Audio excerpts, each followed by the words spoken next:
So on today's episode, we're going to talk about when a POC changes on the client side.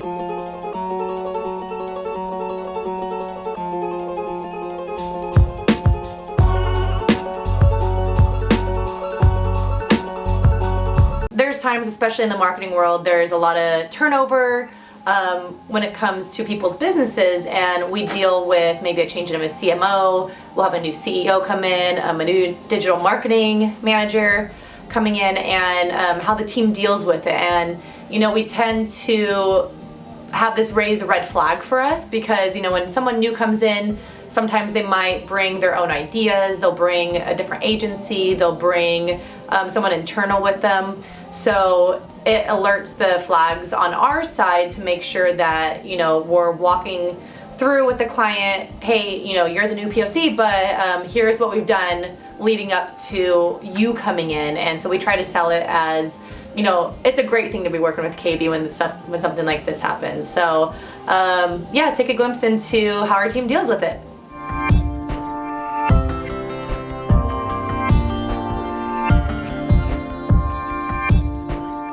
So a change in point of contacts or POCs can potentially be bad because a lot of the time there's a lot of unknown with that. If someone new who's going to be managing the PPC vendors coming in, typically in the past, they may have worked with other PPC agencies in the past and that they're comfortable with, that got them a certain level of results in the past. And so there's always that fear that potentially your job may be in jeopardy, not because you're doing a bad job, but because with whoever they hire might bring in their own team of people. So that's why it's really important to make a good impression early on with a new point of contact so that they can get comfortable with you as early as possible.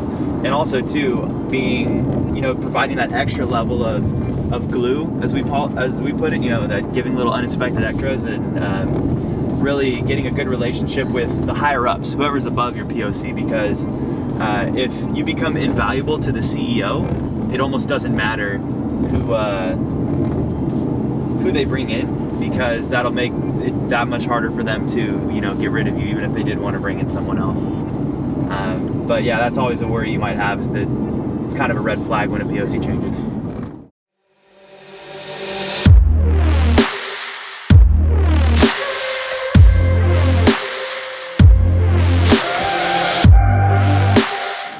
My view on change of POC, I think is everything. I think POC has a lot to do with driving where the account goes, and so I've had instances in the past where the POC would be too dialed in on specific design requests, like hey, maybe you need more line height here, or you need to change the color of that button or whatever. And a lot of times that just doesn't even align with our goals and makes our job more difficult to start seeing numbers. And so for whatever reason, when the POC is out of the picture and a new POC comes in and tells us you have free reign to do whatever you want, that's when we'll see traction happen in the account.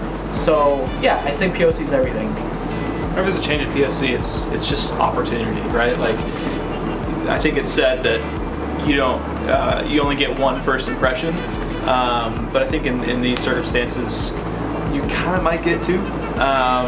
Depending on the situation, of course, but sometimes it's a really good way to freshen things up and restart. And maybe things were a little, tense with the prior one, and now you have a chance to make it better. Or maybe there's a misunderstanding, or maybe you'll have an opportunity to have a better flow. You work well with this new person. So I think it's fresh. It can be exciting. It can be nervous. Make you nervous. There's an inherent risk.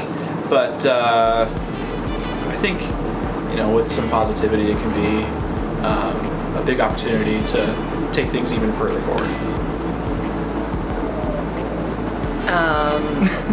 Yeah, I agree. They can be good things or really bad things. Yeah, so I will actually be your new POC. 1 second. Are you gonna call? Yeah, I'm doing I have a new POC with one of my clients right now. Awesome. All right, so we're vlogging about that topic. Yeah. Really?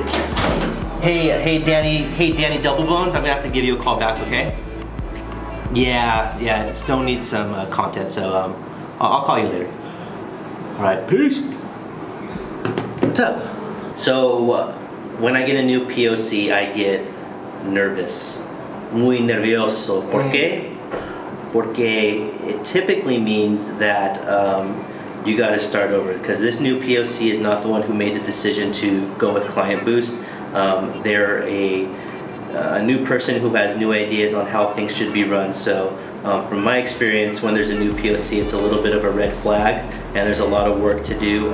It's the job of the AM to sort of resell the new POC on KlientBoost, get them comfortable with our what we're doing within their ads platform, and make them comfortable with their fees, as well as presenting them results so they want to continue working with us.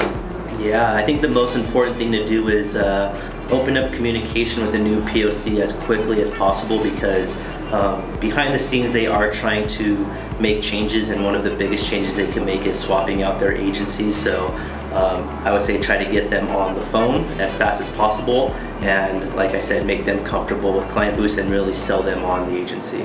Proactive, luckily I've been blessed with pretty good complexion, and I never had acne, so I never had to be proactive or use proactive. I just normally use normal face wash. Sorry. Proactive. Proactive. Yeah. Not the active. Yeah. Oh, I would say Reese is right. Being proactive is the best thing you can do. Like I said, you gotta get ahead of the game and introduce yourself. Show them all the great things you've been working on in the account, and really prove to them that you can provide value to their company. Right now, Twitter is not one of our first platforms as a go-to best practice for driving direct conversions, which is usually what our clients want. So today we're going to learn how we can use Twitter to do that.